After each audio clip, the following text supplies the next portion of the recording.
All right, this is a very special edition of the Ford Show. I'm Ford. I am joined by my very special guest right here. We are together in the same room. This is not a cinema trick. Chris Todd is here. Chris, I want to first thank you for taking the time out of your life to drive all the way from a couple of towns over to be here with me tonight. Thank you. Orange County in the house. I just want to say that. Yes, sir. Santa Ana, California, Huntington Beach, California. Absolutely. And that just means that we overpay for everything. That's right. That's what that means. That's right. The sun comes with a price, they say. Yep. All right. For those that do not know, we're going to start with who is Chris Todd besides my new friend. Besides your new friend. Yeah. Yes. Thank you for having me come on your show. I like the stuff you guys are doing, and it's an honor to be here.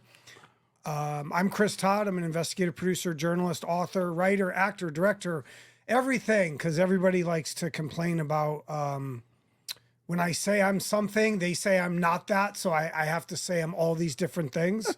So, and yeah. Ron's Revenge is what we're going to really focus, I guess. I wrote a book, called Ron's Revenge. I wrote 4 books. One of the books, or 2 of the books, the first book was called If We Did It, How OJ Simpson and His Accomplice Walked Free. And then I wrote a kind of, not an addendum, but a new book called Ron's Revenge, which is basically based off of that book. And so that's the one that's on Amazon. People can get. I give away free copies if you want to email me, because everybody cries about saying that I'm doing this for money and stuff. So I want to shut those people up. So if you email me, I give it to you for free. So and I do investigative work for civilian cases, famous cases, and I try to be the voice for the voiceless.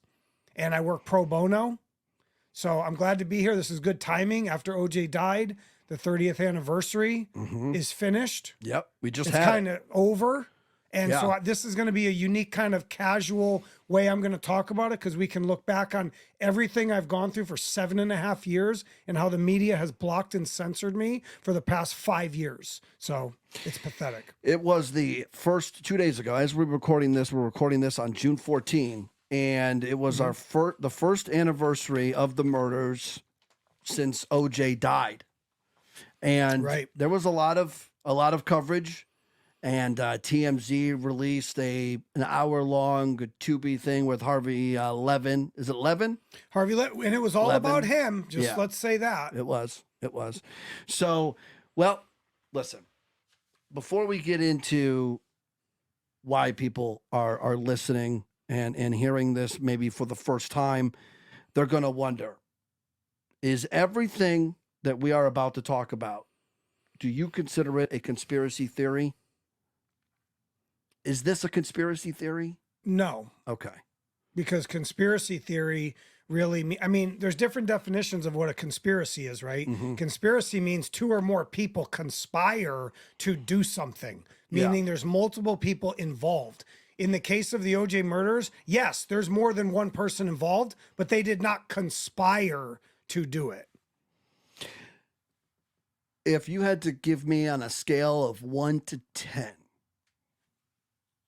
how confident are you that this is the way that it happened? 150. Wow. That's way above 10. Yeah. I could have done the Spinal Tap 11. So what we're about to talk about right now, people can take it to the bank, as they say.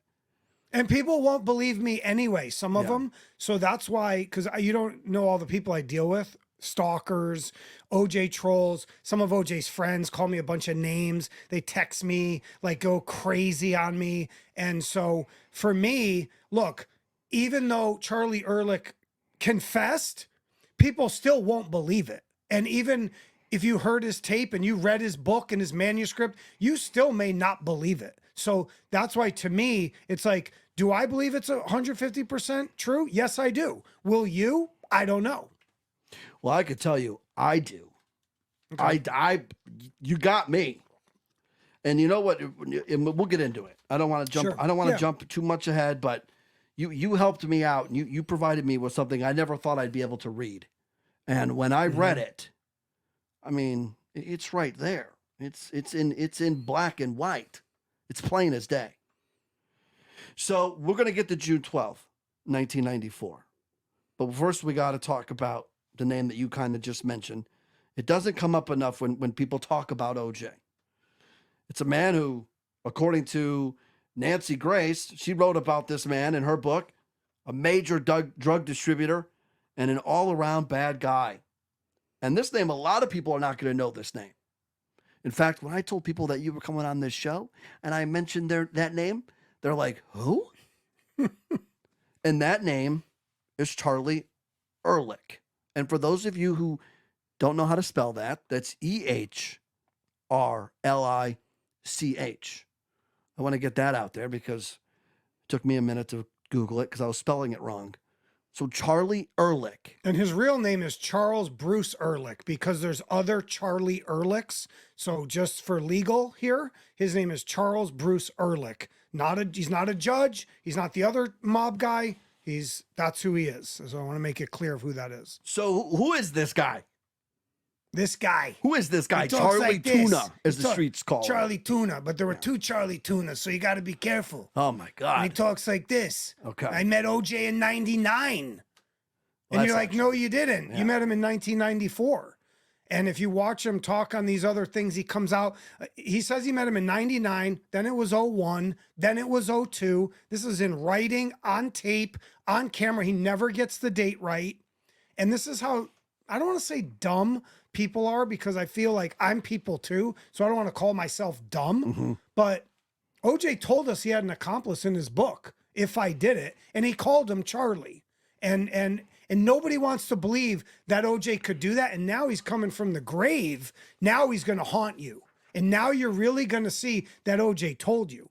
But anyway, Charlie Ehrlich is a former mobster from New York and Miami that worked for Joey Ippolito. And everybody knows who Joey was. He raced the speedboats. He's cocaine cowboys. This guy was a wizard and a devil at the same time. And no one knew who Ehrlich was. You're absolutely right. Now they do. Now everybody knows who he is because of the things that I've done and some other whistleblowers have done to help bring justice to murder victims and the fraud of the century. The trial is the fraud of the century. And so, look, I don't think he's a bad guy. I think he did a bad thing. I've been saying that recently. And so, he's like a lot of guys. He was born into the mafia, and I'm not going to mention his family members, but he had ties to Meyer Lansky's crew, the Genovese, the Bonanos, Lucchese, like all these guys work together. They only trust each other and they do kill each other. So, yeah, the short answer is he's an ex-mobster. He runs a strip club in Miami now and he races horses and he's a gambler and he's a hustler and that's what mob guys do. He's kind of true to himself even to this day. Now, Nancy Grace actually got him locked up. For over 20 years. Well, he got out in 7 years. Yeah.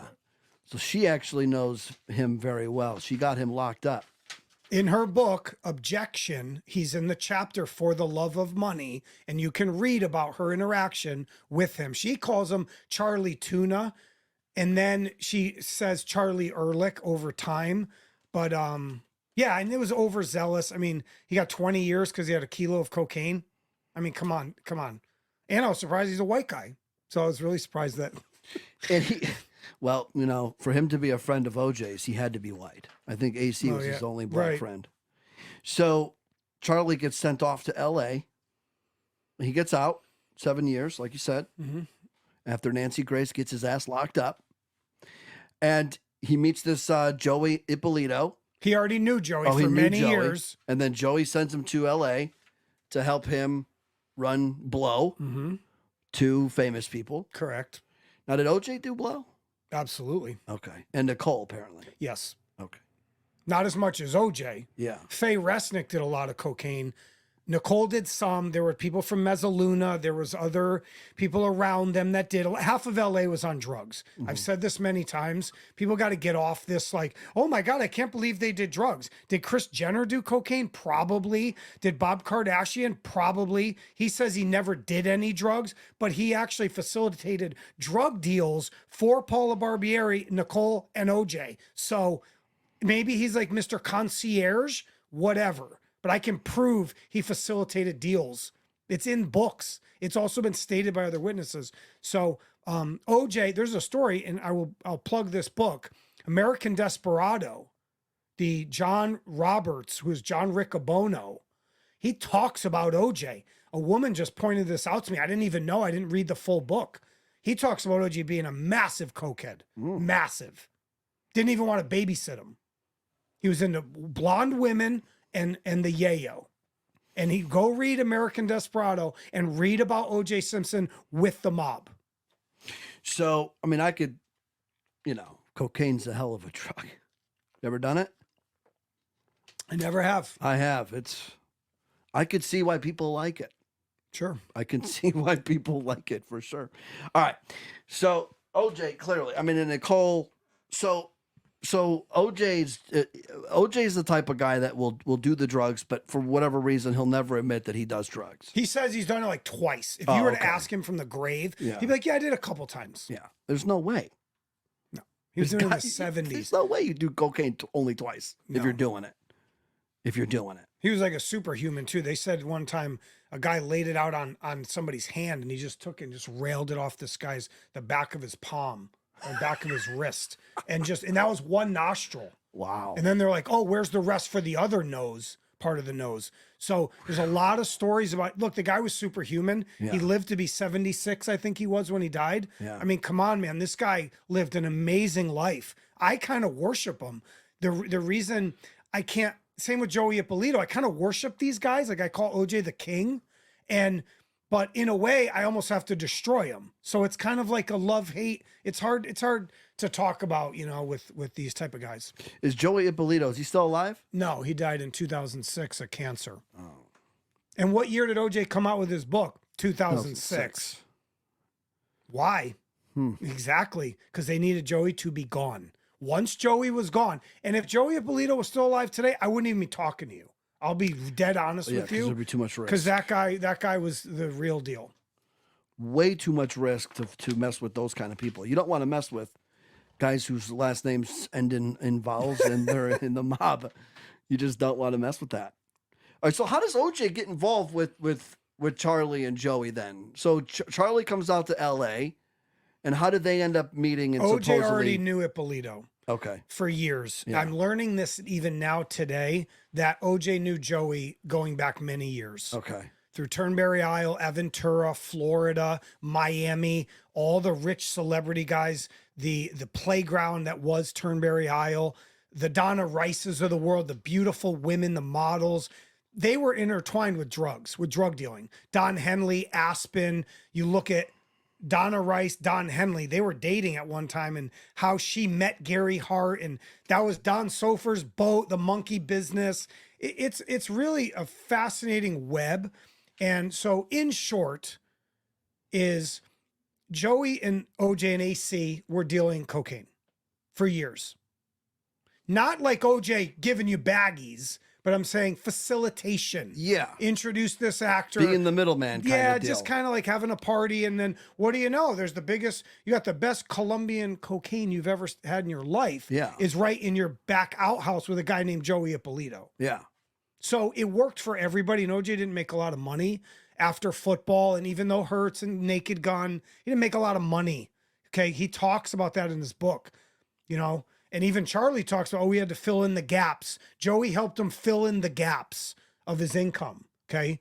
So, and unfortunately, things just kind of escalated, man, over a couple month period. Ehrlich only knew OJ for a few months.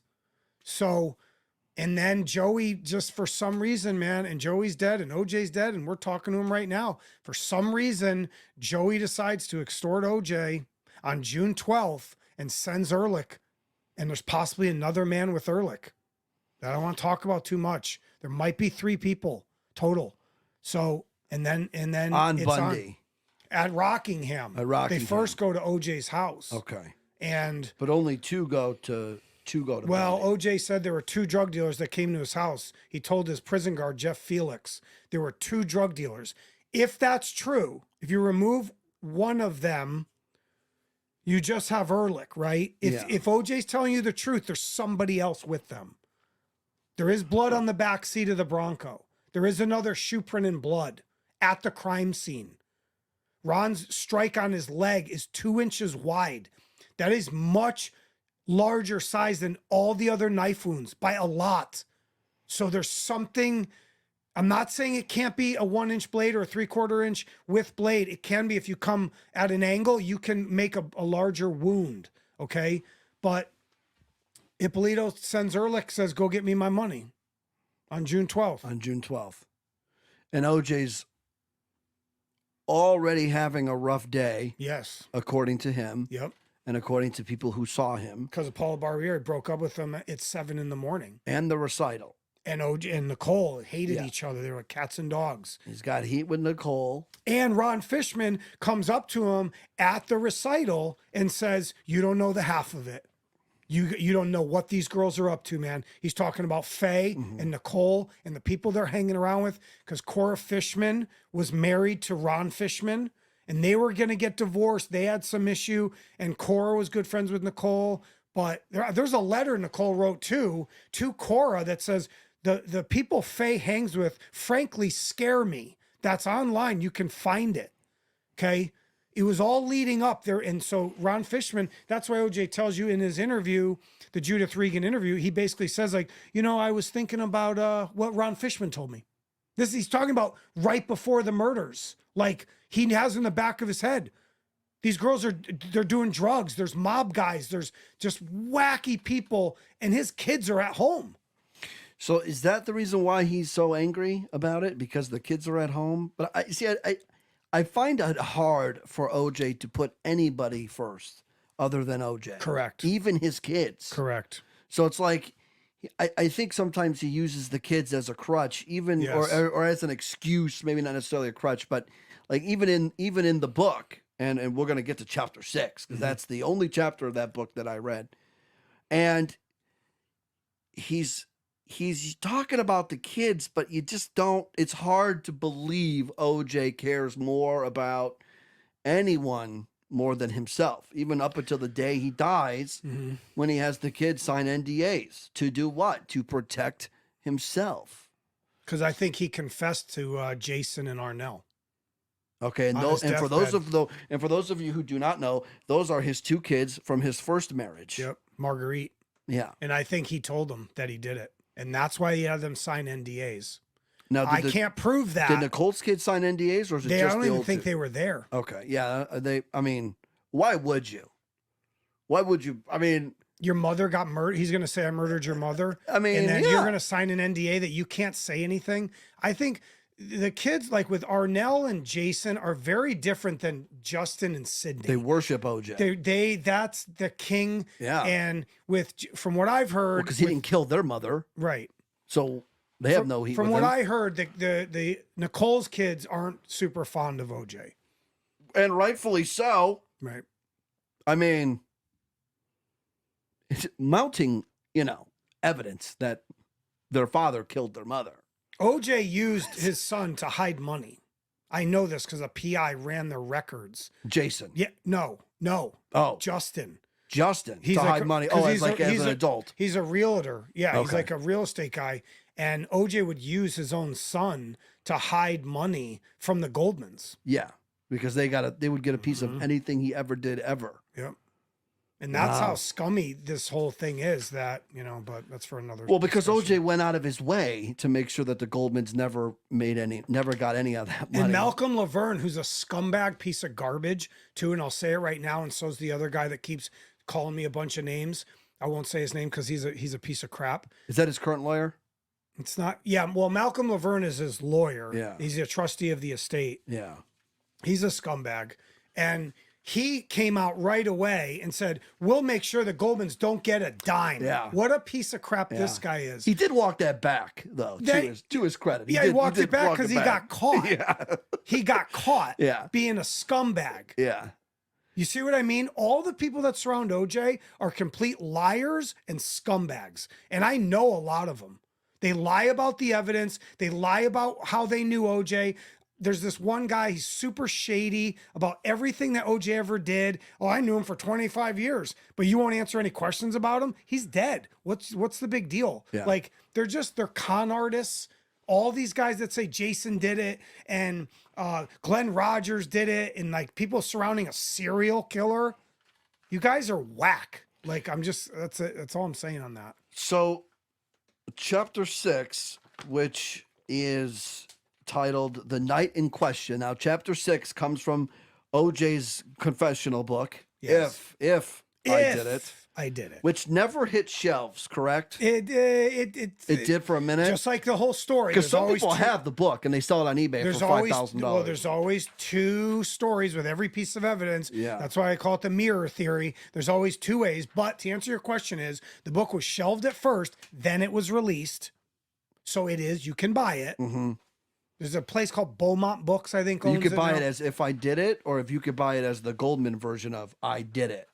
It's not called I Did It. They put the word if tiny in that's right. It still has to be called If I Did It. That's right. But that's very smart on their part, I think. Well, you know what? To the Goldmans, I mean, if they ever hear this, who knows? I've already talked to them and the Brown sisters and everybody. There was another killer at your son's murder. Yeah. So I don't know what you were doing or why you're still chasing OJ Simpson so much. You had an opportunity to do something once in a lifetime and you messed it up. So, oh well. Because we know that the guy that was also there is still alive. Yeah. And Fred Goldman writes in his book, his name is Ron, and goes on this tirade about like, if I ever had the chance to avenge my son's death. Well, what happened when you met me, Fred? So you didn't do it. You've met Mr. Goldman. I've talked to him many times. Okay. So chapter 6, again, The Night in Question, describes June 12th, 1994, as Charlie coming over to stooge off about Nicole and about some dudes. Right. Talking about their promiscuity. Yes. So that's what OJ writes in chapter 6. Because he doesn't want to say the cocaine. Yeah. Now, there's a script. Now, this gets it's like a spider web. Oh, yeah. So there's a script that I'm sure a lot of people don't know about. The script is called Juiced. The little pun there on the OJ Simpson. It's also nickname. called Squeeze. Okay. It has 2 titles. Okay, 2 titles. 2 working titles. Yep. Says Charlie went over there to collect debts, which you just mentioned earlier. Joey Ip sends him over, sends Charlie Tuna over to collect some money. Yep. So for those that don't know, Juiced, are you involved with Juiced? I was involved with Juiced for years. Okay. I no longer am because we're contentious and we're in a lawsuit right now. Okay. And the guy who wrote that is what's that guy's name? I won't say his name, but you can find his name in the article in Miami New Times. It starts with an L. That's his last name starts with an L. Last name starts with an L. And I've tried to help him. So, I mean, it's okay. I'm not saying we'll never talk ever again. I'm just saying he wants to go to war, so we're at war. Well, do you think it'll ever actually be a movie? No. Okay. Never. Well, do you think it'll be like a Lifetime movie? Never. Never. Ever. No one's ever going to act in this movie. No one will ever make that movie. Is it because of legal reasons why it'll never happen? No, because they're cowards. Oh, okay. And I don't mean the studio execs. Yeah. I mean the producers. They're cowards. So couldn't this be some kind of like indie deal? They could have shot this movie themselves on an iPhone. Yeah. They don't even need to go raise any money. Just go shoot it. Don't pitch it. Shoot it. Then I already told him that. Go take it to market as a finished film. He has money. He has people that have money. Who's Go he? shoot it. The guy with producer. There's more than one producer. Yeah. There's more people involved. He's got like a team of people. Go shoot it and then sell it and then go make $10 million. Netflix did The Irishman for $159 million. This movie would be just as good as that if it had the right actors and you know what I mean? Because this Juiced script takes you through Ehrlich's life, right? It takes you in the mob through Ehrlich. It's like Goodfellas. You got mafia ties in there. You have American football with OJ. I will say this. I'll say this I'll tout the script for them for a minute. This script, this story. You've read the script, correct? Absolutely. Okay. I've heard parts of the tape too. Do you still have a copy of the script? Yes. Can I see it? Maybe. Okay.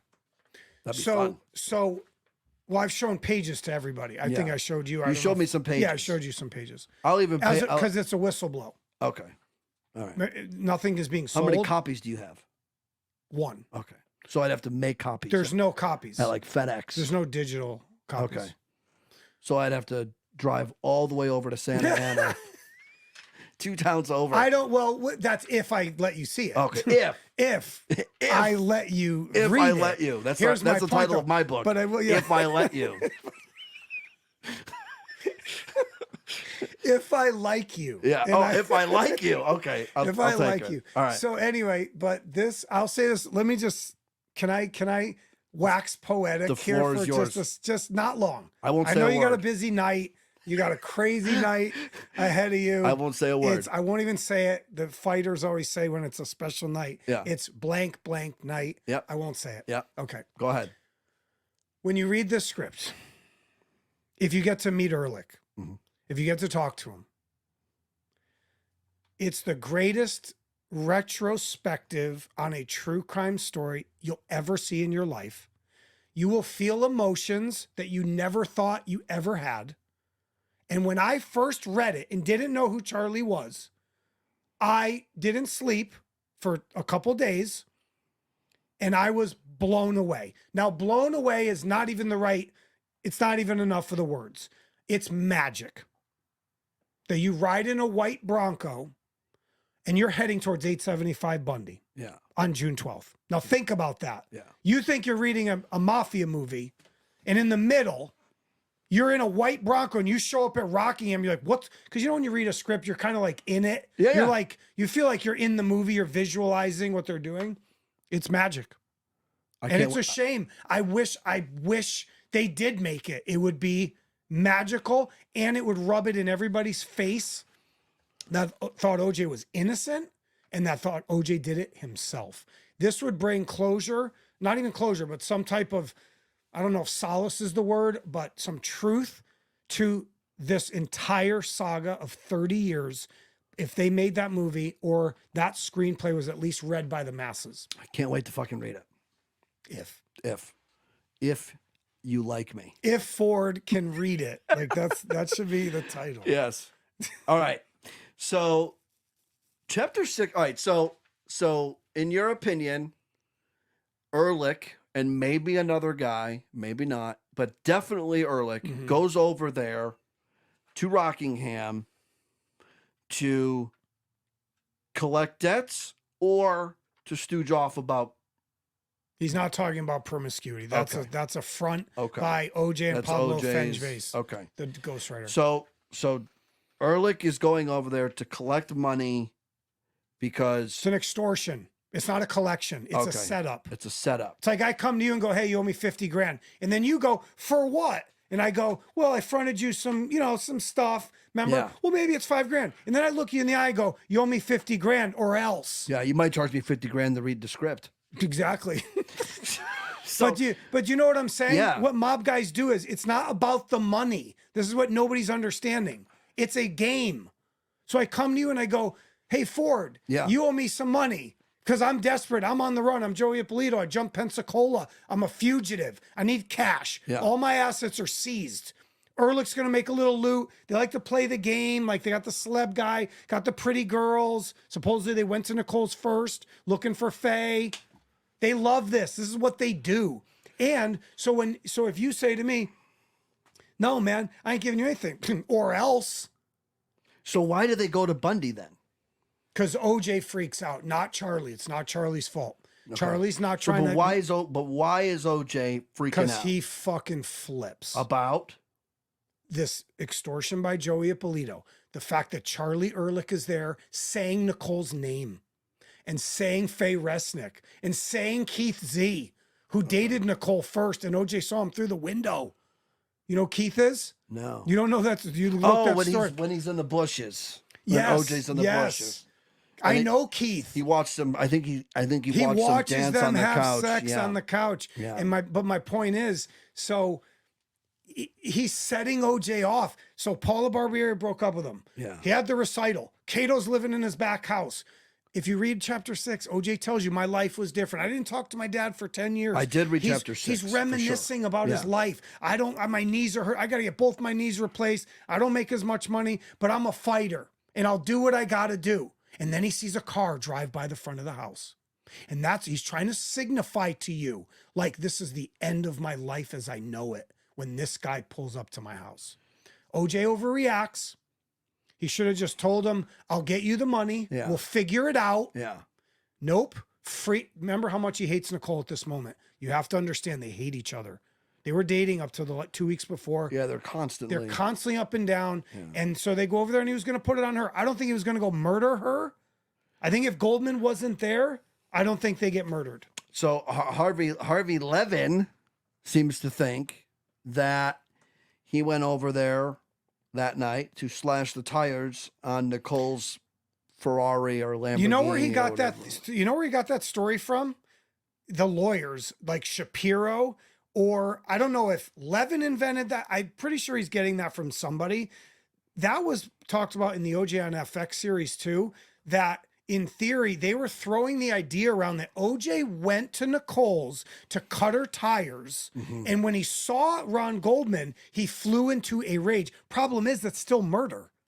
That's still 20 years. They're trying to get a second-degree murder. Feel me? Yeah. Instead of they thought it was premeditated. They thought it was a first-degree life, death penalty, double murder, capital punishment, you know?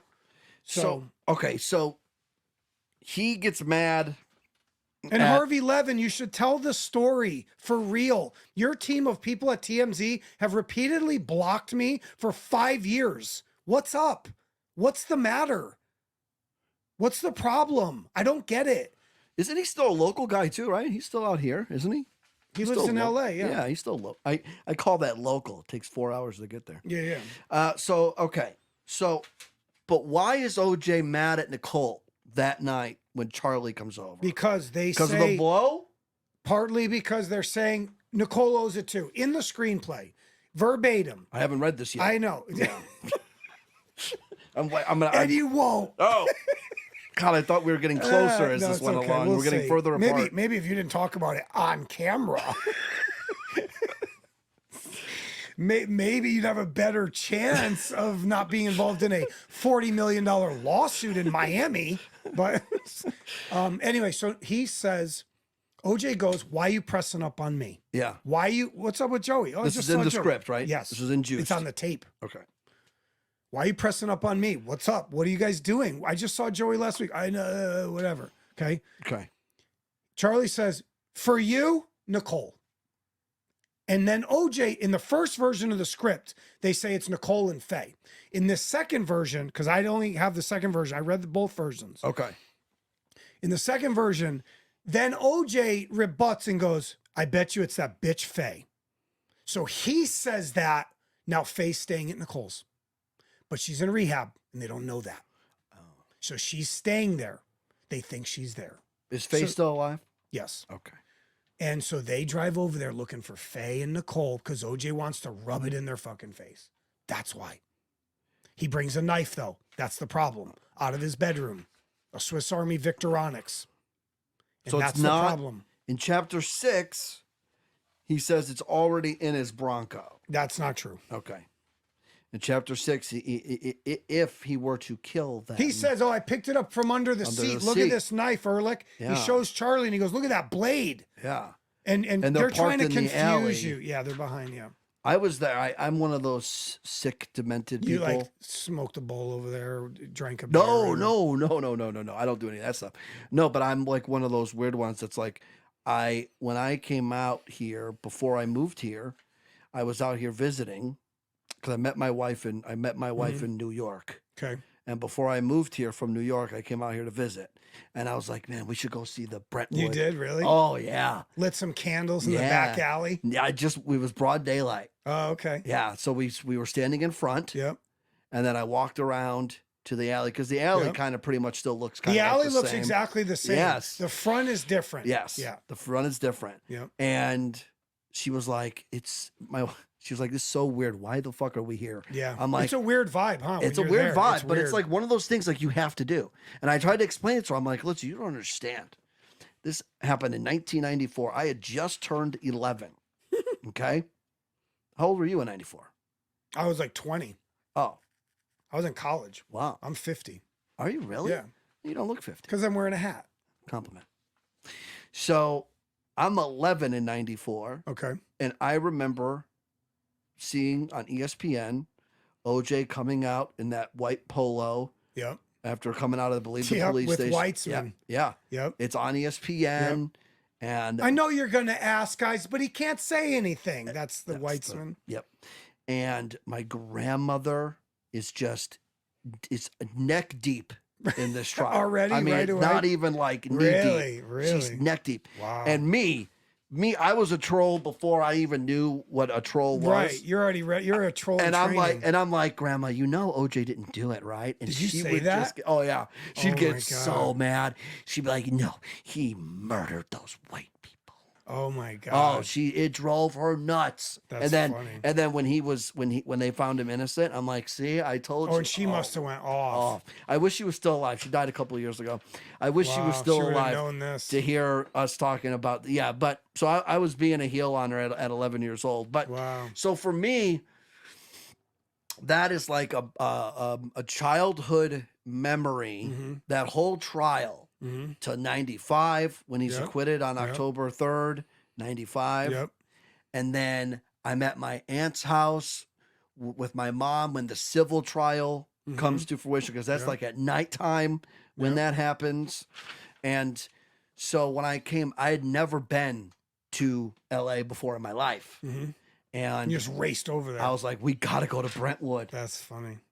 We got to go to Brentwood. I still make like if there's like a lot of blood. People still visit I it. still say oh my God, looks like Brentwood 94. Like I still make reference. It's like still something that is so. Could you imagine if you lived anywhere near there? People still go there all the time. Yeah, they go out sure. front. I did it a couple times. They go in the back. They walk the alley. They film like constantly. Yeah. Now they changed the address. 879. Yeah, they changed the numbers. Yeah, they do that when Yeah, they do that. You Yeah, had they to. have to. I think they changed the hotel room. OJ's house was destroyed. Yeah, I've they been there a knocked that- couple times too. I That see, I never totally seen looks that. different Yeah. now. Yeah. I never was able to make it there because they had long destroyed it, knocked that yeah. thing down before I got here. But so this is like, I remember so much. I probably remember too much of this. But okay, let's get back to the night in question, chapter 6, which, by the way, I should put you over kindly because you sent me the book on, am I allowed to say that? Yeah. Okay. My book? Yeah, no, you sent me the if Oh I yeah, did yeah. it That's online for free. Okay. Yep. You sent it to me. I would have never seen it if it wasn't for you. Okay. Cool. And I've only read chapter 6. Okay. And it's obviously it's referred to. And it's a standalone chapter, so it's perfect. You can Yeah. just read that Yeah, chapter. Yeah. And most of the time, this book is referred to as OJ's confession. Right? It is his confession with some caveats. Yeah. Yeah. Because he does, like in chapter 6, he does still stick to some of the lies. Like he sliced his finger in Chicago. Like he still lies about that in chapter 6. Right. Yeah. When they say your wife was murdered, I threw a glass. That's his story. But if you listen to his real first interview with Van Adder and Lang, he bumbles that answer up and down when they say, what happened to your finger? Yeah. Well, I don't know. I think something happened at the house and I was running around. I don't know, I guess. Like it's a bit. Like, Now, is that the one from June 13? yes, the 1994, next day. right? Yes, That's the without next his day. lawyer. It's about 40, but it's only like 35, 40 minutes. Yeah, it's online. And see, I tried finding it. I couldn't find It's it. on YouTube. I'll find it for you. Can you please? Yeah. Because I listened to you talk before. There's a full transcript too at Jack Walraven. I think his website has a lot of the stuff. And also, I think I have the discovery file from the case that no one's ever seen. Yeah. Just so you know, I mean, you may want to look at that too. That's in there. The transcript of his interview. It's actually in the discovery file. So now that it's in my mind, so I got to ask it. Sure. Otherwise, I'll forget. So the FBI just did a big dump on his. Did you go through like 400 pages? They just dumped on that OJ. I went stuff. through most of it. I've already seen that. You That already actually, seen a lot of that. People already had that. They made a big to do about that. Yeah. That was already released. That was Oh. already out there before. So what makes them do that? Because he died? They're like, oh, okay, fuck it. We're just going to I don't know. They said the FBI has a policy when someone dies, they'll release the files that they have. Well, great job you guys did. And here's the best part. Inside their files shows there's an accomplice. So if I go through 475 pages, you're going to see there's a hat in the Bronco with 2 root Caucasian hairs in it.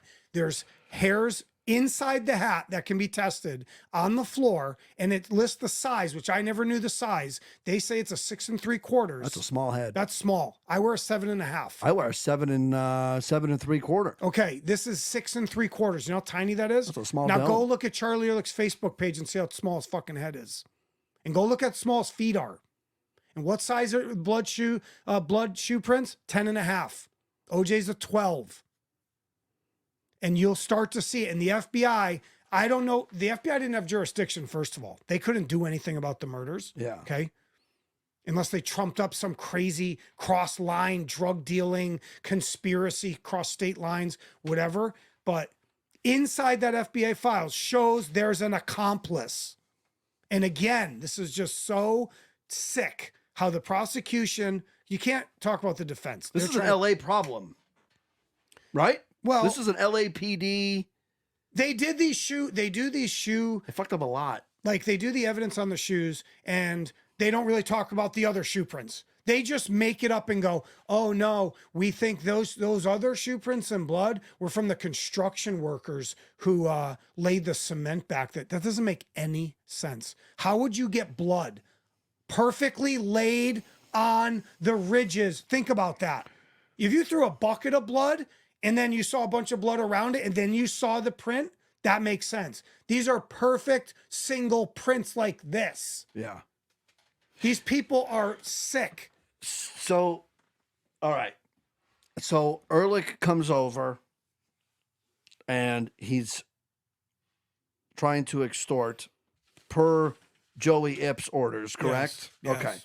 They're trying to extort money out of their rich football players, hands. 50,000. Right, and they might be done with them too. I don't know. Maybe they're done with OJ. Like they're sick of them. So OJ, who's already, as he's talked about, he's dumped by what's-her-face.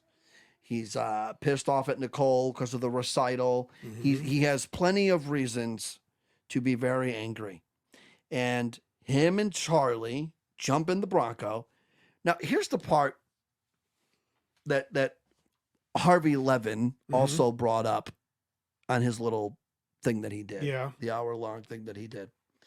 The part that made him scratch his head is this happens at like 10 o'clock at night and he's supposed to leave. Exactly. In the limo at like 10:40. Exactly. So what's he doing getting in the Bronco at 10 o'clock? It's called rage. It had to be rage. Of course. That's why he says in his book. I looked at my watch. It was 10:03 p.m. That means because he just called Paula Barbieri. That's why he says 10:03. Yeah. He knows everything about the trial. He calls her from his mobile phone. In the Bronco. He walks to it and he uses it. Because he originally says he calls her from home, but phone records show that he called her from his mobile phone. Marsha tries to say he's like calling while he's driving over there. He's not calling while he's driving over there. He's not. He's at home. He's just in the Bronco messing around with crap. He's packing. He grabs the phone. He tries like one last time. Supposedly she erased the messages because he had left a message with her, I believe, at 10:03. He kept trying to, and she erased them. Well, in her book, she says that. She probably doesn't realize that. Well, yeah. So my point is he goes, I looked at my watch. I had just enough time to go read her the riot act. Yeah. Because Ehrlich set him off at like 10:10. He says that in chapter 6. Yeah. His confession. Yeah. He says, I was going to read her the riot act. All right, so him and Ehrlich. So then they race over there. It takes 5 minutes to get there. And if you're blowing red lights like they do later, you can even do it quicker. It's down the hill, across Sunset, on the Bundy. It's not that far. And they race over there, park in the back alley. It's quiet and it's dark. Mm-hmm. And Charlie's like, what's going on? What are we doing? And they stay in the Bronco for and OJ puts his gloves on. Probably for like an eternity. Fucking beanie cap, the burglar cap on. Yeah. And he goes, look at this knife. Now, supposedly Charlie takes the knife, but this is a ruse. This is to confuse you about like who's got the knife. It's working. I know. So who has the knife? They both have knives. They both have knives. Mm-hmm. Okay. Charlie just. I don't know if Charlie's knows, always just carrying a knife. Well, let me throw because he's. Oh, yeah, he's a fucking drug dealer. Of course, he probably has a gun to him too. Yeah. Here's my point. There's 2 knife wounds on Ron Goldman. There's a single edge and a double edge. That's testified. That's evidence. Period. End of story. Everybody else can shut up. Okay. That talks about that. Stop dragging Ron Goldman's name through the mud. I'll fuck you up in any debate you want to do. Come to me. You did Stop right. You talking shit about it. You did write Ron's Revenge. Well, yeah, so I'm for going him. to take you seriously. But anyway, my point. Let me paint this picture. What if Ehrlich doesn't know OJ has a knife? What if he doesn't know? Mm-hmm. Maybe he doesn't. Because Ehrlich doesn't. He's very cryptic about when he talks about like the murders. Okay, so my point is, what if OJ ran upstairs? Wait, right here. Let me go. I got to go get something. Grabs his knife out of the bedroom where Mark Fuhrman says he sees an empty Swiss Army knife box. Every other box has a knife in it, but this one. In the house. In the bathroom, in his bedroom. In the bedroom, okay. What if he ran up there, grabbed it, put it in his pocket? All right, let's go to Nicole's. Yeah. And Ehrlich doesn't know. Right? Then when they get there, and that whole thing in the car, like, look at this knife. I don't think that ever happened. So that's not premeditated? It's not technically premeditation. It's not technically, if you grab a knife and head to somebody's house. They say that's like second-degree murder. Wow. It sounds premeditated. I don't take knives. Premeditated means is you plan it out. You do certain things to plan it out. Do you think that needs a little revision? Because I feel like if I grab a knife, you can't plan a murder in 10 minutes. If you go run upstairs right now and go grab a knife and you come down and let's go. Yeah. That's not planning a murder. I guess you're right. That's why you're sitting there and I'm sitting here. Okay. Well, and look. It's right, though. You're right. Could a lawyer say Chris is wrong? Maybe. But I'm just saying, like, knowing other cases I've worked, they're always like, that's second-degree murder. Like, he didn't mean to do it. Like, they always, bro, to me, it's murder. Yeah. To me, murder's murder. Yeah.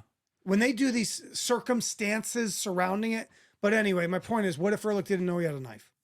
What if they just go over there? And then he goes, you look like a psycho with the hat and the gloves. What are you doing? Well, yeah, because it's June. I'm just saying in general, you look like a psycho. Yeah. Go in there and talk to her. That's what he says Ehrlich tells him. Just go in there and talk to her. And Ehrlich stays in the van, in the Bronco. And again, OJ is having us believe in chapter 6 that because he's painting the picture that Nicole's a whore and he's worried about his kids. Slandering her name. Yeah. From the dead. Yeah. He's worried about his kids seeing her with another man. And that's why he says in the Judith Regan interview, whatever's going on over there has got to stop. That's why he's telling you, this guy Charlie showed up, a guy I'd recently become friends with. And Charlie said, you wouldn't believe what's going on over there. That's all made up. Ehrlich didn't say, you'll never believe what they're taught. He says he goes to dinner, dude. Yeah, because why would Charlie know what's going on at Nicole's house? Okay, OJ and Pablo Fendre say that Charlie overhears at dinner guys talking about getting kinky with Nicole and Faye in Cabo. That's in the book. Oh, yeah, that's right. You're right. In the Judith Regan interview, he doesn't say that, but he says, like, that's why OJ looks off and he goes, I had forgot why he'd been by Nicole's house, but he said you wouldn't believe what's going on over there. And I said, whatever's going on over there's got to stop. And that's how he's painting this picture. Because the real truth would be coke. Yes. And if OJ, if let's just say, for a hypothetical, it's because she's banging dudes. Let's just say it's Marcus Allen. Yes. You know, I remember the Eminem song. Remember the Eminem song? Me and Marcus Allen went over to see Nicole. Did he say that? In the Eminem song. You remember that? Whoa. You don't remember that? No. It's on that Slim Shady LP, his first album, 1999 it comes out. Really? He says, me and Marcus Allen went over to see Nicole. We heard a knock at the door. Must have been Ron Gold. We put the orgy on hold, jumped behind the door, killed them both, and smeared blood on our white Bronco. We did it. Well, you got to send me. I got to check that out. Yeah, it's a pretty funny Eminem thing. Okay. So, I learned something. See? See? So, I'm getting closer to the if you like me thing. So, let's just pretend. Yes, you got a check mark right there. There we go. Yep. Let's pretend it's because of the dudes. Sure. It's not because OJ doesn't want to see his kids. He doesn't want his kids to see that. It's because OJ doesn't want anybody else to be with her, because he said on numerous occasions, if I can't have you, nobody else can. If you sleep with Marcus Allen, I'll kill you. Yeah, the dead lawyer's wife was on the Harvey Levin thing. Okay. Weitzman. Yeah. His wife was on there. She said numerous times, OJ said, if I can't have you, nobody can. So in theory, sure, OJ's chapter 6 in that regard makes sense. I'm pissed because she's sleeping with dudes. And you're partly right. Because even if they lead over there with the cocaine, but you're right. If he sees Goldman, the good-looking white kid, all dressed up, nice guy, smiling, got the envelope here. What's going on? You want to talk about? I'm glad you wrote a book called Ron's Revenge. You want to talk about probably the saddest part of all of this is Ron Goldman. Like Nicole, and I've said this. I've said this on the Ford show, like our regular show. I understand a husband or a wife killing a husband or a wife in the heat of a moment because of some kind of passion argument. I get it. Yeah. You get angry, shit happens, and then you go, fuck, what the hell did I just do? I also, you have to be in a different kind of frame of mind. Like, I get that. But Ron Goldman is like the most innocent he is the most innocent person out of all of this. Of course. Because had Nicole actually stuck to her guns and maybe left OJ 6 years prior, like there's so many things that Nicole could have done. If she didn't call them and say, bring the glasses back, he wouldn't be there. Yeah. And Nicole could have done maybe some things over her in the years prior to June 12th of 1994 that maybe could have saved her life. Maybe. I don't know. Yeah. I don't know if he would have killed her eventually. Maybe. But you know who didn't have to die that day? Right. The guy returning the goddamn glasses. He did not have to die that day. And he's the one who I feel the most, which in turn I feel for his family the most, because I just feel like, I feel like there could be an argument made that somebody else in Nicole Brown's life could have done something more. And I'm sure they have that kind of guilt. I'm sure they live with that guilt to this day. But anyway, let's go back to June 12, 1994. So now they're there. They're in the alley. They're in the Bronco. Probably feels like it's an eternity that they're in there. Mm-hmm. He's got the gloves on. He hats up. He gloves up. He has a knife. Ehrlich is definitely going to have something on him being who he is. And they go into the gate. OJ says in chapter 6, the gate's broken. I have also read or heard, maybe it was from you, that he had a key.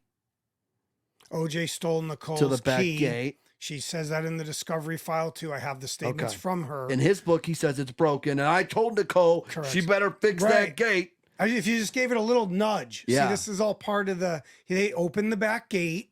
They go in the back gate. Mm-hmm. And they see candles. Right. Hear music. He sees candles. He hears music.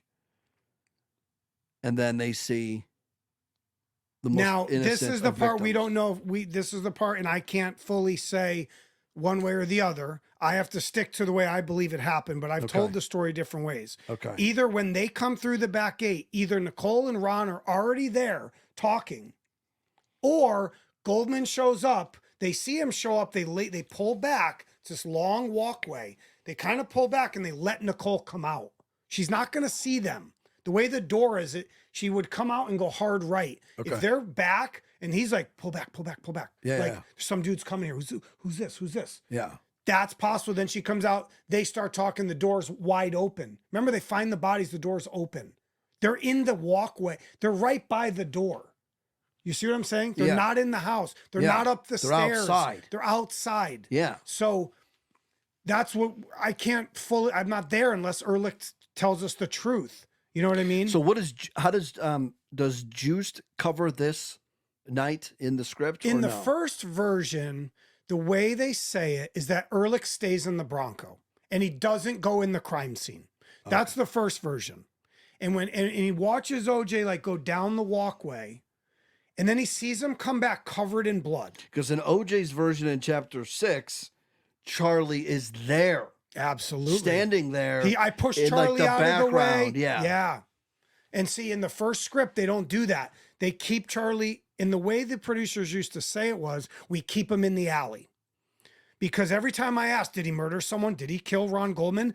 No comment, no comment. Wait, was he involved in the, I got to know, we're pitching this to major studio executives. They need to know. It's not a game, dude. Like, we don't have to put it in the movie, but they need to know. But the problem is that you can't talk about that because then he's incriminating then himself. He's going to jail. Right. But he's not, because they're not going to reopen the case anyway. He wasn't tried.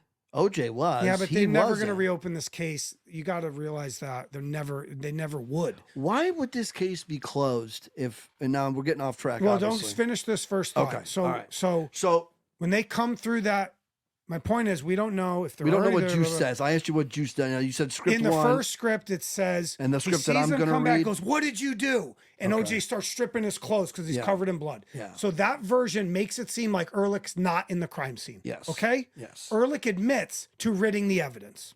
That's what they told me right when I met him. He's going to confess to ridding evidence. The knives, the shoes, and the clothes. He gets rid of them. That's why he says on the passenger seat, there's blood everywhere. Because he's holding all the shit, dripping blood. Yeah. Because there's pictures of the blood everywhere. It's everywhere. And the way they told me was, because they tried to lie to me, they said, oh, so when, and I go, well, why is there blood on the passenger? You said, well, there's blood on the headrest and then on the back and on the, they forgot to tell me there's blood on the outside of the door on the passenger side, which I had to figure out years later. He goes, no, when OJ said, get in the car, and he hit him like this. And that's why the blood, oh, real? Okay. Like, so I started to see this deception right away from them of like, oh, he slapped him on the shoulder. I'm like, and I believed him at first. Yeah. And so anyway, but in the second version, the way they do it is they call them silhouettes. So they won't say it's Ehrlich and OJ. They say mystery man. They like flip it on you. You're like, who's mystery man? Yeah. Well, even though you're like, Charlie's talking on one page, you flip the page, he's called Mystery Man. We know who the men are. Yeah. And you see silhouettes exiting out the back, going towards, all they show is a puddle of blood. So Juice does not show, Juice would not show the murder. No. And I believe on the tape, I haven't heard the whole tape. I do not believe on the tape Ehrlich says he murdered anyone. So this Nobody would, be like, would do that. This would be kind of like a Hitchcock thing. Who would say on a tape they murdered somebody? Yeah. To someone he barely knew. He barely knew the producer. Because he can't, because theoretically speaking, he could still get in trouble for it. If the LAPD. But if he came out tomorrow. Another if. If he came out tomorrow and said, yeah, I was there. This is the best part. I helped him. Okay, we got to talk about, go ahead, finish this thought. Like, what do you do at that point? You just go, okay. You got to say, because Goldman's going to press at that point, Let's right? think of this, though. Okay. So do you think somebody would come out and go, I did it. I'm the guy that was with OJ. Lock me up. I'm the accomplice. Why would anyone do that? No, I know. But I'm saying, because you told me they'll never reopen it. But if he said something, they would. Even though it's on tape. Now Ehrlich says he made it up. Because when I read the article that I made it all up. You sent me about the Miami Times article about the movie Juiced. Yeah. He says, I cannot talk about the past. They ask him about 94. He doesn't says, deny I it. cannot talk about it. Right. He does not flat out deny it. Correct. You're absolutely correct. That's Bob Norman who called him. He is quoted in the article saying, I cannot talk about the past. The past is the past. Yep. And I was surprised he even said that. Because that's right there. I mean, I know, but I was surprised he didn't say, oh, no, this guy in LA is a wacko. He told me I have to go to a psych ward. That's what he told me. He said, I'm crazy. Yeah. And I have to go to a psych ward. Okay. So we had these blow-ups. Oh, God, yeah. I know him still. We had these blow-ups on the phone. He hangs out with The Rock, I heard. Well, because they shot ballers there. He met all these people. Anyway, so I'm a crazy person. He's completely sane. He wasn't there. He made it all up. And I even asked him, why did OJ say your name? Why'd you guys use your real name? I told him not to. So there's a spattering of people online who say that Charlie is OJ's made-up make-believe friend. So when he refers to Charlie in Chapter 6, he's just talking about an imaginary person. But that is not the case. Have you seen that? Because I've seen that. Yeah, the stalkers who stalk me. Yeah, yes. I know who they are. I've seen that. Oh, no, Charlie is just a made-up Charlie's a made-up person. Yeah, and you have to ask these people, did you know OJ? Do you know anything about the murders? Did you meet Charlie Ehrlich? Have you listened to him on tape? Have you met him? Have you talked to him? Have you pigeonholed him and corner pocketed him like I have when he cried on the phone to me? That's for when I'm dead. Why'd you come forward, Charlie? That's for when I'm dead. What are you doing? He called me up was on the toilet once. What do you think's going to happen? What do you think's going to happen when he Why dies? are you doing this? He didn't even say my name. He just goes, why are you doing this? I go, who is this? He's like, why are you doing this? Someone's going to... So what do you think happens when Charlie Ehrlich dies in real life? I put a challenge out to Charlie. Charlie should just come forward and say he was there. Don't say you murdered anybody. I've tried to help him. You think it comes out? You think it comes out? Why not? What do you when got he to... dies? I'm saying when he dies. When he's When Charlie dead? Ehrlich is dead, are you and I going to read an article that says from somebody... Maybe. Someone's going to talk. I don't know. In the... you mean if he confessed to somebody before he died? Yeah. Maybe. Now, the person who controls this is the producer. Okay. That I won't say his name. Yeah. He says his tape has a lot of stuff on it. I've only heard parts of it. He says it's gold. If that he needs to release that tape, that's what it would be. So is that if a Ehrlich visual died, tape or is it an audio? Tape? Okay. So if Ehrlich died, I would think he would, but he's greedy and he keeps trying to sell it. I'd sell it too, really. I understand. And I tried to get him money too. I tried to sell it too. But I'm saying is that's what would happen. Once Ehrlich dies, I bet you he either sells it or releases it. He should go to Harvey Levin. Ooh. So, okay. So back to June 12, 1994. In Chapter 6 of the book, If I Did It, by OJ Simpson, his confessional, he says that he gets into, I would call it like a square up with Ron Goldman. He says Ron does some karate shit. Yeah, like in a stance. Like in a karate stance, which just sounds ridiculous. Like who actually fights like that? This space is like 3 feet. Yeah, like but literally they're crushed. Even if they had 20 feet, who is gonna get in a karate stance with OJ Simpson? You know what I'm saying? Well, or if he squares up, I don't know. If he squares up, that's a boxing stance. Yeah, like when he says karate, he says he's bobbing and weaving in the book. He says he's bobbing and weaving like, and I think OJ's just re-victimizing Ron by saying like, oh, you think you could kick my ass? Yeah. So I remember I grabbed the knife from Charlie. I pushed Charlie out of the way and I grabbed the knife. I do remember that part. And then the rest I don't remember. He blacks out is what he claims. And Pablo Fenges calls it a fugue state. And that's what he says. And he wakes up soaked in blood. And I wake up and my heart's beating out of my chest and there's all sort of stuff around. And Judith Regan goes, like what? And he goes, blood. And he starts busting out laughing. I don't want to make anybody think I'm a murderer. Like he's like, I know we got to back up again. Blood everywhere. And then he tries to say, well, I mean, I saw the pictures. Charlie's in a panic. And then Charlie says, we got to get out of here. And I told him we got to get out. He reverses it. It's like OJ says, we got to get out of here. He's in a panic. Well, what's Charlie doing? Judith says, he's in a panic. What? And in the book, remember in the book, you'd be in a panic Jesus Christ, too, right? OJ, Jesus Christ. Yes. Yeah. And OJ's like, you got to calm down. Say it to me. You're going to get rid of this stuff forever. Yeah. Say it. And that's in the Bronco. That's in the Bronco, in the book. It's the book version. So they're walking. So now they're like, oh shit, we got to get out of here. We got a boogie, like my book says in the back. Because there's 2 people been murdered. There's blood everywhere. Everywhere. This is not good for anybody. They're on Wilshire. They're on Bundy and Wilshire. They're in a like public place. But when they go to the Bronco, they leave out obviously out the back alley. They go to the back alley, and OJ takes off all of his clothes. Except his boxers and his socks. And I believe Ehrlich strips down partly too. I think he takes his shoes off too. Because they say, why weren't there any There's no more blood shoe prints out there. There's nothing in the Bronco. Well, there is. Bloody footprints? There's a bloody shoe print on the passenger side. There's a partial. Oh, so that's got to be on the floor. Or it's OJ's shoes put down on the floor. Or it's put down. We don't know. They never positively identify what shoe it is. The shoes that he claimed were so ugly. It's either Ehrlich's. Yeah, exactly. Yeah. The what are they called? Bruno Mali. The Bruno Malis. Yeah. You've never seen a man shit his pants. Oh yeah, when they showed him they showed him the picture. His face was like, after he just said, "Those are ugly ass shoes. I would have never." Yeah. And they're like, "Is this not you wearing those shoes?" Do you see how mad he got at that? Yeah. Do you see the snap? Yeah. Yeah. There's a different. Nicole talked about it too. Other people talked about it too. When he snapped, it was like another person. And I think all of us, not all of us, some people are gentle souls. You seem pretty chill. Thank you. I can be that. Okay? Snap. I snap. Okay.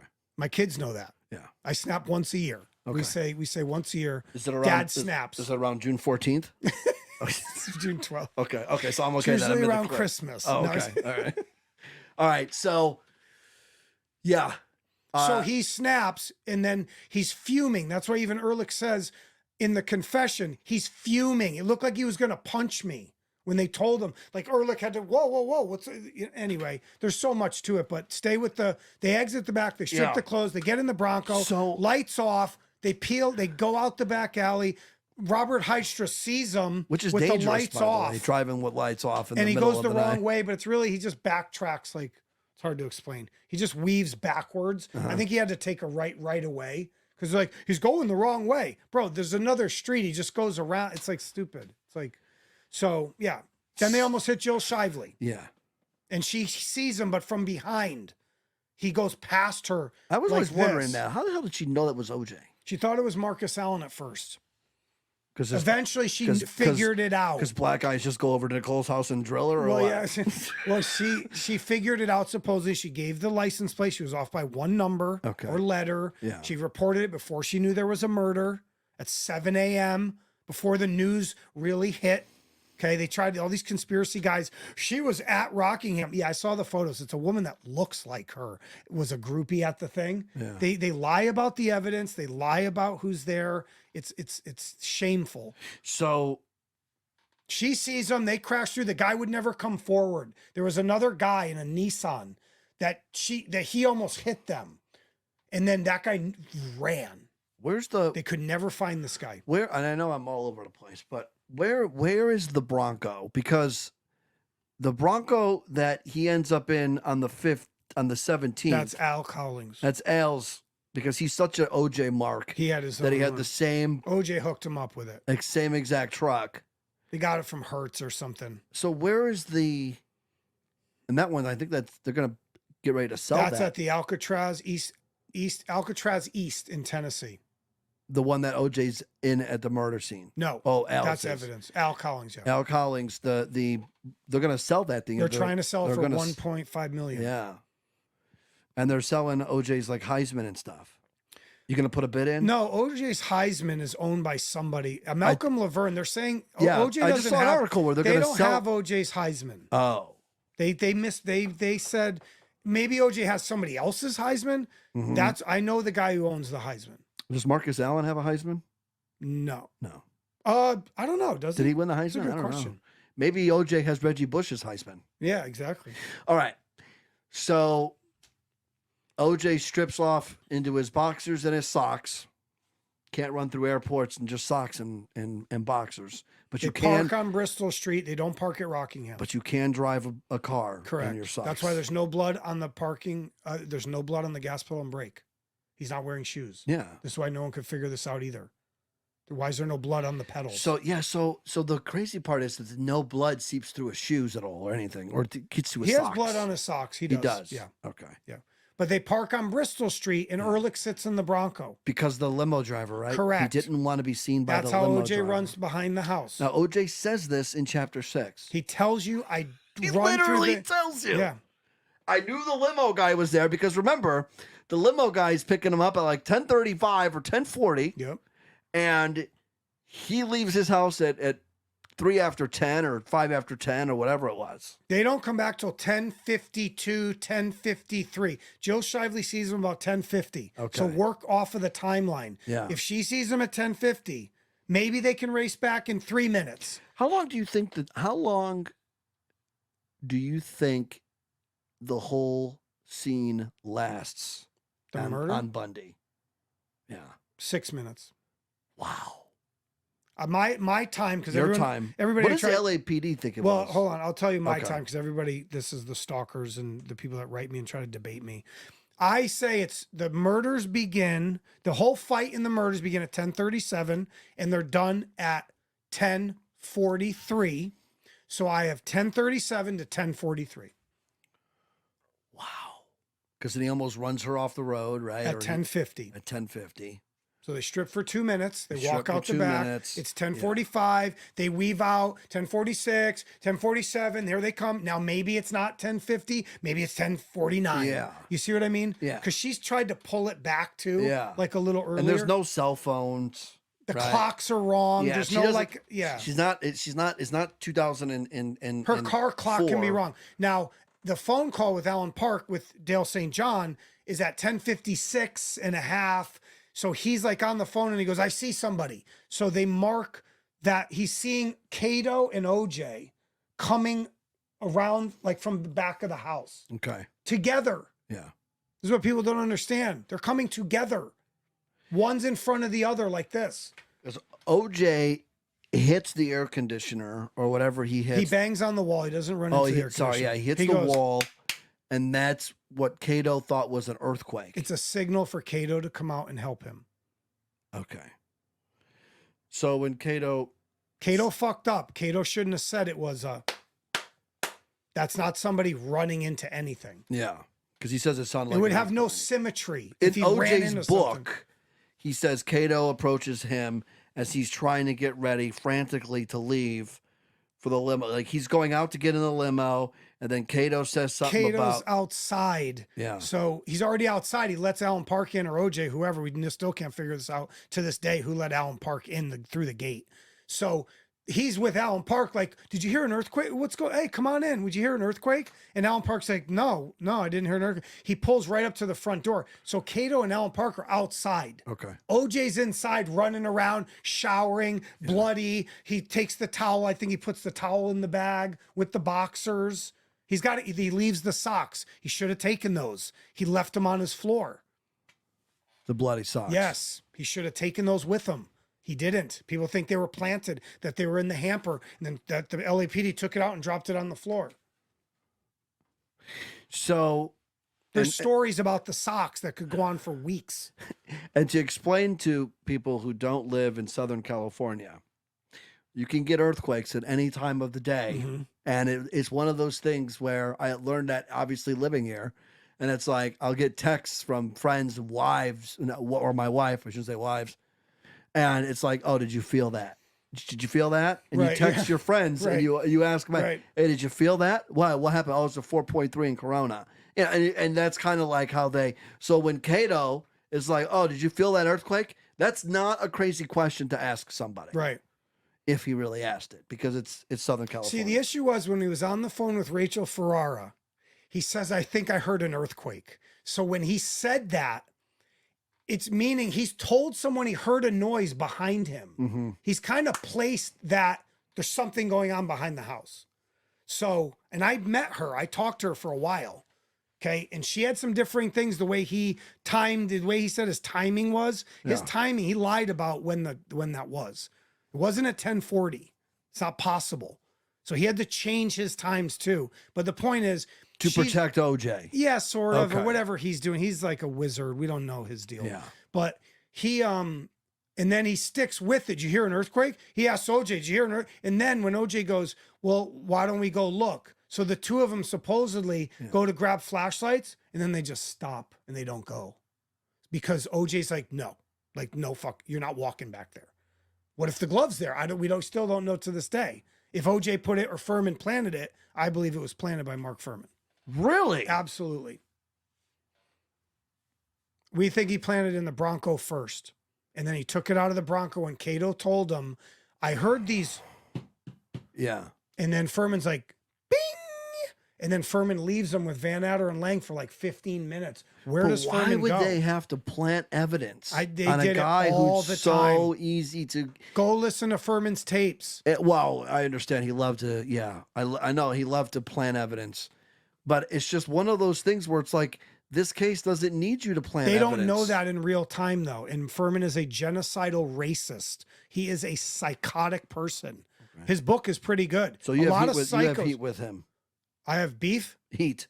He won't talk to me. I've tried to talk to him 20 times. He runs. He's a coward. So what I'm saying, they're all cowards, except I've talked to a few of them. They're okay. Wow, I was not. See, you just kind of surprised me there. I was not expecting we have to you say to say that he planted that glove. There's no other way it gets there. OJ does not carry that glove. OJ doesn't drop it. Why would he carry the glove if he gave Ehrlich all the evidence? Why would he say, let me take one glove with me back to the house? He knows they're going to come to his fucking house. There's a glove that's left. And at where's the the scene, glove sitting? Right by the knocks at the thing. So there's a glove that's left on accident on at Bundy, the crime scene, at the scene with his hat right next to each other under a little bush. Why doesn't he bring the hat? See, he couldn't find it. We don't know how. Whether it's too dark. It is He's dark. got a rush. It's a black hat, and you It's just kind murdered. of tucked. And you just murdered two people. It's tucked. It's right by Ron's boot. When you see the picture, you see Ron's boot. You see the hat and the glove. I'm probably not thinking about my hat. They think Goldman ripped off the glove and the hat in the fight. They come off. They get ripped. It gets ripped off, or OJ maybe he loosens it partly, and then OJ slaps it off. That's why he's got the cut on the left hand. I'm still trying to recover from you think Fuhrman planted If you the listen glove. to Mark Fuhrman's I'm blown tapes, away right now. If you listen to Mark Fuhrman's tapes, you will be on the seesaw and you'll be like, maybe he did. Then when you read Steven Singular's book, Legacy of Deception, you will have 80% belief he planted the glove. And what's your percent? 98% he planted the glove. Which obviously Fuhrman. And we'll never know unless Fuhrman comes forward. Yeah. There's a lot of weird stuff. There's a stick found by the Bronco that has blood on it. I have pictures of it. That's why Singular says in the book, the blood, the bag, and the stick. He's saying there's an evidence wrapper behind the fence that Fuhrman had the glove in an evidence bag and then threw it there. But if it's in the Bronco first, does he put it back in the evidence bag? Why would, in Fuhrman's book, he says that it's a gauze wrapper. Now, a cop came forward to Steven Singular and said it was a evidence bag. So Fuhrman wants to give you disinformation in his book and say that was a gauze wrapper, that OJ was gauzing his hand behind. It's actually an evidence bag. It's a piece of the evidence bag. Get it? So, and Rosa Lopez hears men with hard-soled shoes walking around in the back of the house at 3 a.m. So why do you have to plant evidence on OJ Simpson when OJ Simpson had a history and they knew that he had a history of being abusive? Do you know that Mark Fuhrman was the one who came to the scene? Yeah, he does. So he knew who they were. I heard a story. He talks about a time when he beat her up that he reported. It's like 84, 85. He's there. Yeah, he's there. So, but why? And Fuhrman lies that he doesn't know it's Nicole that's murdered. They catch him lying that he doesn't know till like 6, 7 a.m. in the morning. He knew right away. They run the address. There's a picture of OJ in the house. He knows it's her. The guy is in. I'm just trying to worst. figure out. I'm not saying that he couldn't have, obviously. I know you're but shocked, I'm saying, why would he have to? Because it's in the heat of the moment. He's not thinking about it like you're looking back 30 years ago. I know, Why there was so much evidence. Almost to the day. They don't. He doesn't look. Why no one knows how this guy thinks. He supposedly wore Nazi regalia underneath his outfit, his suits. He wore Nazi pins. He's the one who put on the guy was married to a Jewish woman at LAPD. He either spray painted or drew with a marker a swastika on the locker. That's disrespectful. Okay. Yeah. He got caught. They found his fingerprint on the locker. Yeah, that would be the wrong place to do something like that. He's quoted on his tape. He calls her the wandering Jew. I have it. It's in my phone. So we don't like this guy right now. He was as Johnny Cochran said, and as even Fred Goldman said, I think he's a genocidal racist. And then Goldman calls Cochran a racist in that great speech. You should look at that when he goes crazy. And Fred, I love when you did that. That's the Fred I thought I was going to meet.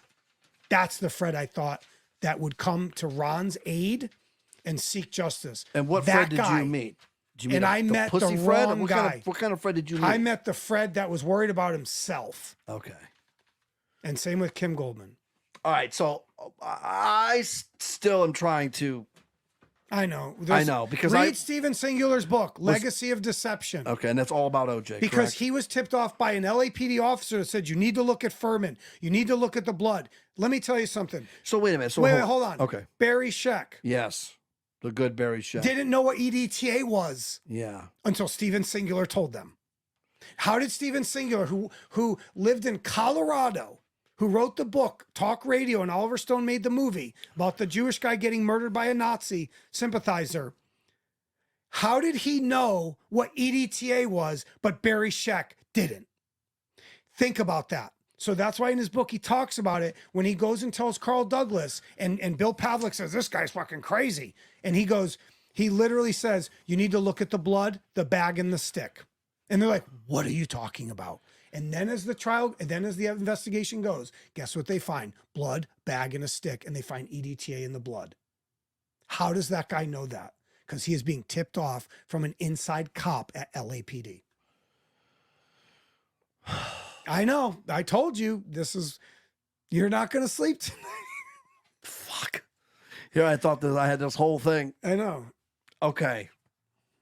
So Fuhrman plants the glove, not realizing that there's going to be already a lot of evidence that puts OJ there. Correct. He doesn't process the crime scene. He doesn't know what DNA is there yet. And also last thing for this real quick. Yeah. Okay. And guess what? If he finds the glove behind the house, it puts him right in the center of the investigation. Oh, he's the all-star. He's the all-star. And they need him, but even though they were warned not to use him, and because they took him off the case, they told him that night, Van Natter and Lang are coming down. It's moving over to robbery homicide. The famous division. Fuhrman was West LA with Ron Phillips and Brad Roberts. And where the hell is Brad Roberts?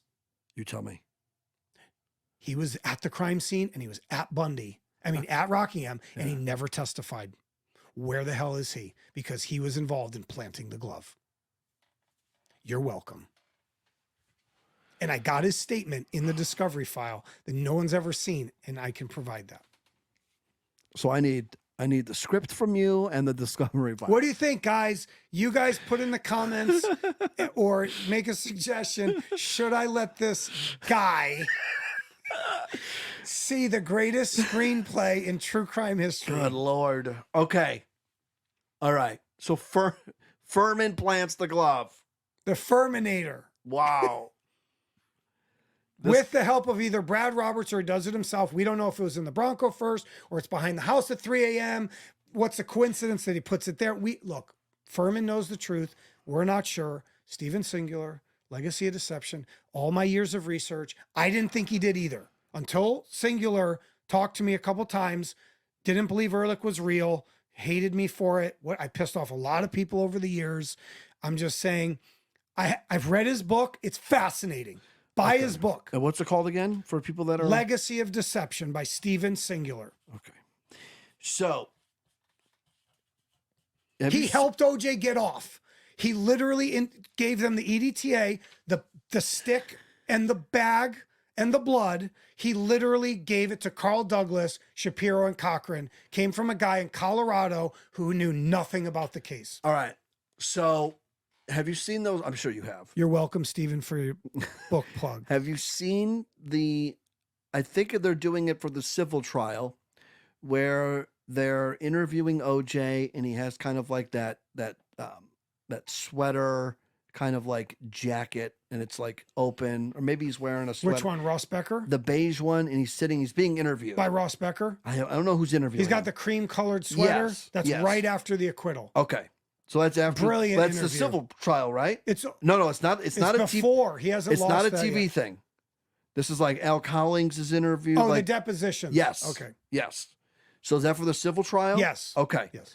And they ask him. I saw it the other night on the TMZ thing. Is there a place where we could watch all of that?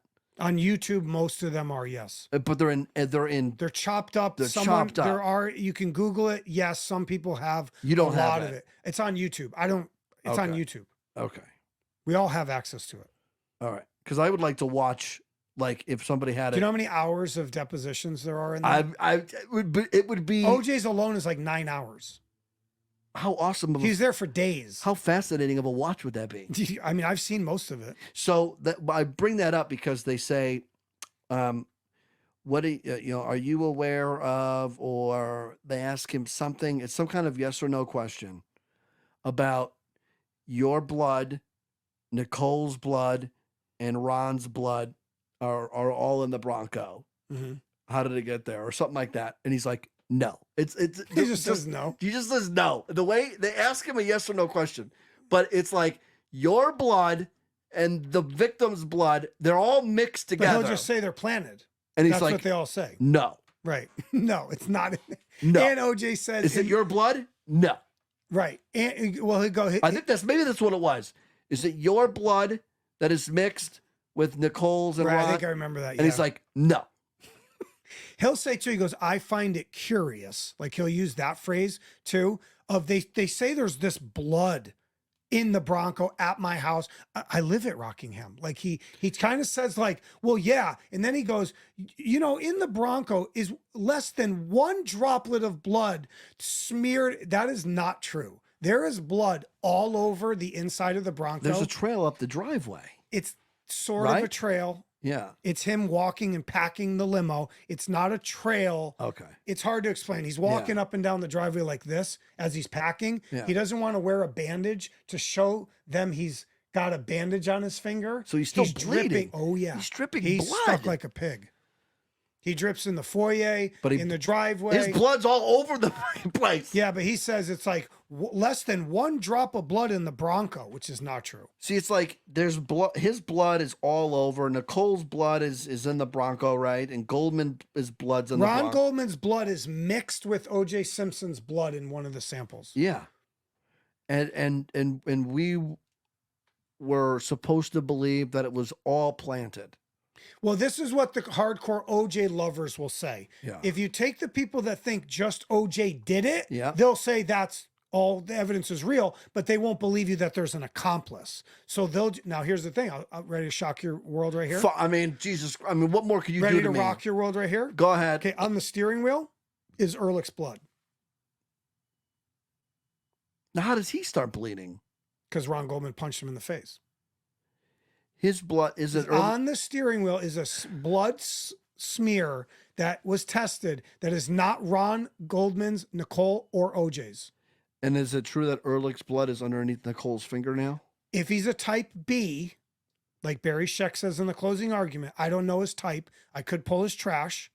I could run his DNA. I don't want to because I don't want to do that this second. And they get a lot of cold cases solved by those trash killers. is not theft. So if he puts his trash out on the side of the road. Do we know where he lives? He lives in Miami, right? Well, I think he lives in a penthouse. Yeah. But anyway. But he's got to have garbage. If he had the garbage or if you got him in a restaurant, is he a B? I don't know. And to me, I don't care if he is or not because that DNA lasts a long time. Mm-hmm. Okay. Me and you are swapping DNA, just talking to each other right now. Yeah.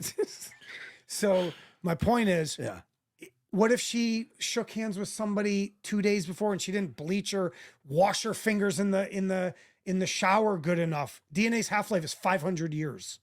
Do you know that? I do now. Now you do. Yeah. How do you think they test dinosaur stuff and go, this is 1 million years old?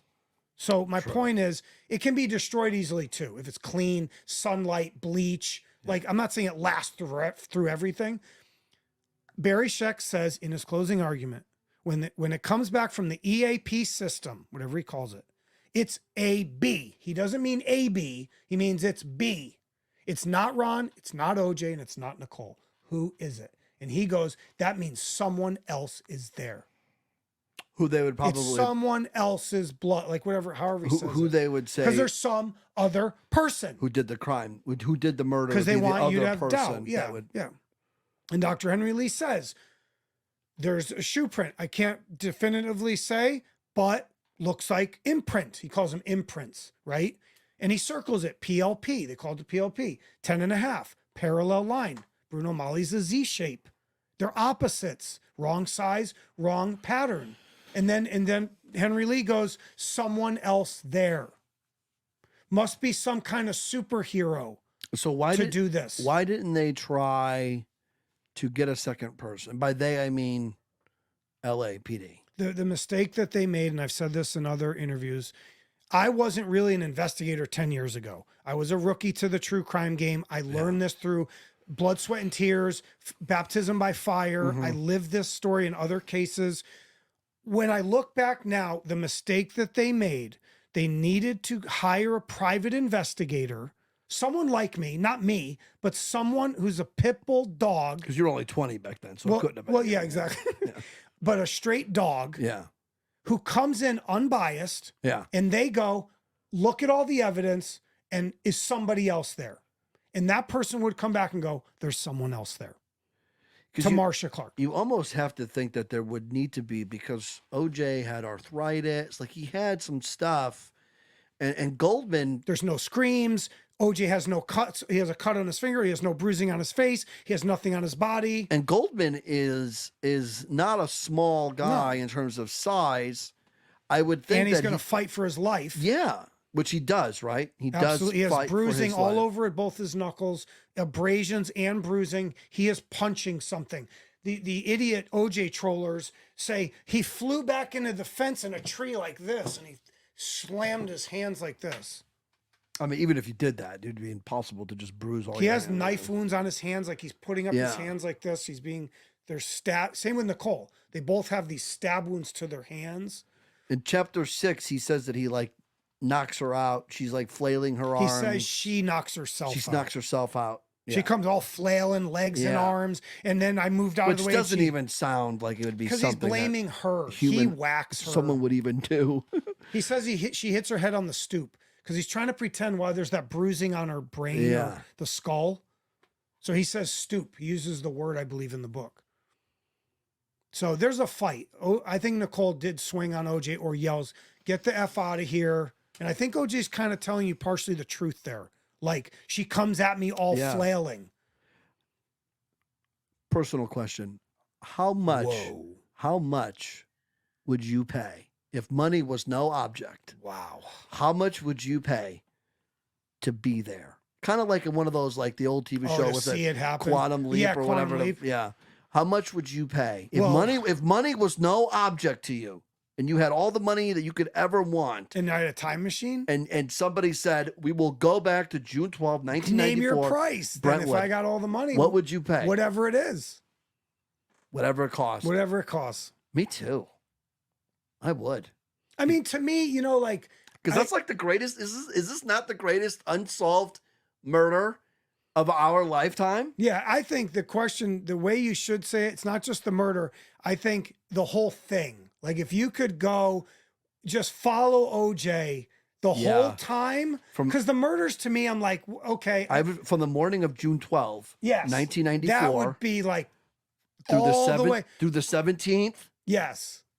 Like the whole thing, that 4 days, 5 days, 5 days, that would be priceless. Yes. I know what you're saying. Yeah. The murders to me, I see in my phone, I have dead bodies in my phone that you would be like, whose phone is this? You have, So I see the murder stuff all the time. I've always wanted to see the pictures of. But here's my point. Nicole and the getaway is what you want to see. Oh, why they go there? What's the conversation like?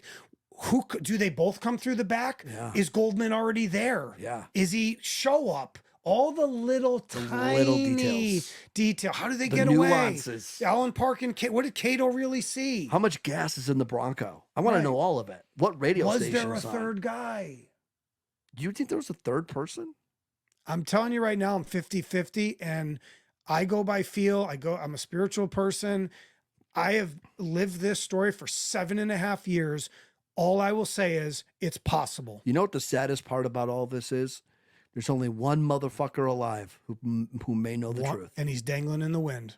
He has no OJ to help him. He's all by himself on an island. Charlie Ehrlich, for those of you. Come to us. Ehrlich is how you spell Ehrlich. Come forward, Charlie. All right. Let me ask you this. And we're gonna You got a big night ahead of you. You got to wrap it up. I know. So, and I like this. I like your logo. I love pink. Thank you. Yes. And I like the flamingo. Thank you. So I am very impressed.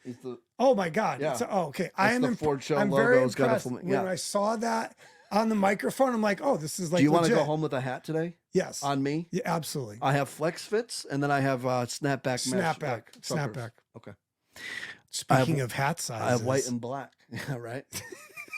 I'm going to give you a black one. Is that okay? Yeah. Okay. Awesome. So. Do you have white, though? I do have white. You want a white one? Yeah, okay. I like white. All right. So here's the deal. And I just want your opinion. Now, we're not going to dive into any of the trial stuff because that's just. We can do another interview another time because we're neighbors. Yeah. So do you think if that trial is in Santa Monica, OJ spends the rest of his life in jail? And not West LA with an all black jury. I know it wasn't all black. But you know what I'm saying. I don't think you could just say if it's in Santa Monica. Because that had a lot to do with it, right? The location. They call it a downtown jury. Yeah. I'll say Garcetti, this. right? Is it how do you pronounce Garcetti? it? Garcetti. The father. Not the one who's running LA now, right? Right. Gil Garcetti was the DA. Yeah. To me, he fucked up. I think there's a couple things. I don't think it's like, oh, if it just was, I think he would have got off anyway. Really? And I'll tell you why. It's an acronym. LAPD. Okay, but that's why OJ. But here's why I think if it's in Santa Monica. Do you think the jury's going to change? They're not going to grab black people on the jury? No, but I think the fact that it was in LA and black people already hated the cops. And they thought that. Okay, I see what you're saying. They thought that there's juries on that jury that you have. I'm sure I've heard interviews where they're like, we were going to say not guilty no matter what. Right. You could have. I think there could have been surveillance video of OJ leaving through the back alley, and they still would have found a way. And that's because of LAPD. Yeah, it's because even though they didn't play the Fuhrman tapes to the jury, I'm pretty sure they didn't. I believe only 2 lines were played. Mm-hmm. That Ito only allowed 2 segments of the tape. Okay. I think the jury heard it. Someone's going to try to correct me. Either way, the jury knew about it. Yeah. They had talked about it because the court heard it too. Yeah. So there were other ways to leak it to them. But I still think if it's in Santa Monica, there's enough OJ evidence that it doesn't get off.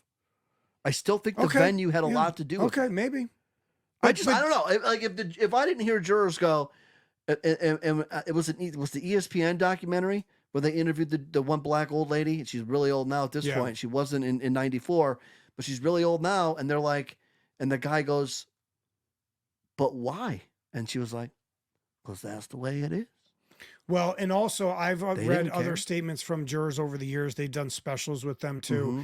They also talk about they heard a lot of things that people they heard everything. Mm-hmm. They learned all the stuff about the evidence, the LAPD, the corruption. Van Adder got caught lying about when he took OJ's blood. There was no chain of custody. They could never figure out who he gave the blood to, literally. That's why Cochran talks about it in the closing argument. It's a cover-up. Andrea Mazzola says she closes her eyes because she was tired. And that's when they hand you the victim's blood. There has to be a chain of custody to who's giving to what, to who, right? Well, they definitely, So my point is LAPD is why he got off. Not just hating them. It's the handling of the evidence, the cockiness. They didn't fill out the paperwork. They didn't take notes. They definitely left a lot of doubt. For sure. And then you add Fuhrman onto that, like a cherry on the top, Who you believe planted the glove. Absolutely. Can't believe it. But I'm saying there's so many other things. They settled the thing with Fuhrman right before the trial. The guy got $100,000 because he shot a guy in the chest for stealing a Snickers bar or whatever. He stole something. He ran. The guy threw the knife. Fuhrman grabbed the knife, put it in his hand, and whispered in his ear, "Die, N-word, die." So they had to pay this guy off before, or he goes, "Why won't you die, N-word?" And so they had to pay him off. I didn't even know this till a guy showed me this lawsuit, and nobody knew that. So there was all this damage control surrounding him. Yeah. All right. I'm going to end it with this. And I told you that an ending was coming, and I didn't want to tip you off at all. This is a surprise. This is going to be a surprise. This is going to be. I want a yes or no. Whoa! And that is it. Ooh. The last word of this podcast is going to be a yes or a no. Is going to be a yes or a no. Wow. Okay. All right. Good luck. At the beginning, you told me, for those of you that are hearing all this for the first time, that this is not a conspiracy theory. So now I'm going to ask you this final question. Did OJ Simpson murder Nicole and Ron Goldman? IES, yes.